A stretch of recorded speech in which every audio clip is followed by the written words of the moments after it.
baik tidak seperti yang telah kamu katakan sebelumnya bahwa kamu merasa gagal karena IPK yang kamu dapatkan itu tidak sesuai dengan harapan.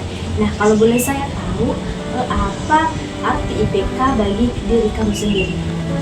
Bagi saya Kak, IPK itu bukan hanya soal angka, tapi juga menggambarkan tentang diri saya, karena itu menunjukkan bahwa itu adalah hasil yang telah saya dapatkan ketika melalui proses saya selama ini. Jadi ketika IPK saya rendah, berarti saya tidak bisa pintar.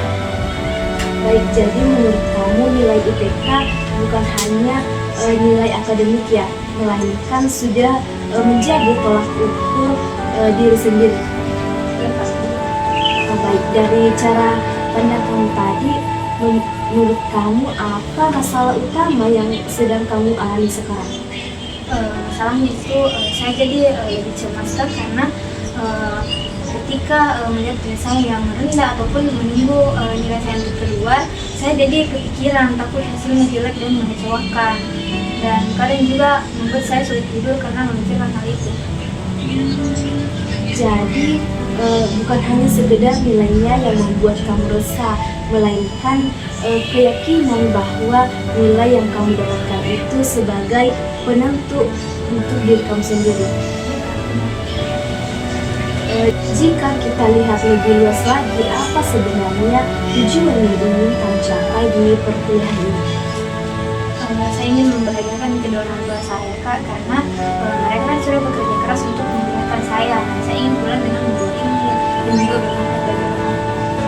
Bagus. Jadi tujuannya kamu bukan hanya sekedar mengejar nilai IPK ya, tetapi di sisi lain kamu ingin membahagiakan kedua orang tua dan membekali diri sendiri dengan ini. Setelah melihat tujuan yang lebih besar, bagaimana perasaan kamu dibandingkan dengan hanya memikirkan nilai IPK saja? Saya lebih lega sih Kak, karena